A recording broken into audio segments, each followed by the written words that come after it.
BIFAR naglatag ng mekanismo upang maayos na makakarating ang fuel subsidy sa mga mangingisda. Detalye ng balitang yan mula kay Rajuman Mike Goyagoy.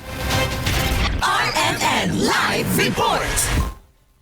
Tiniyak ngayon ng Bureau of Fisheries and Aquatic Resources of BIFAR na maayos na may papamahagi sa mga mangingisda ang fuel subsidy sa gitna ng krisis sa langis.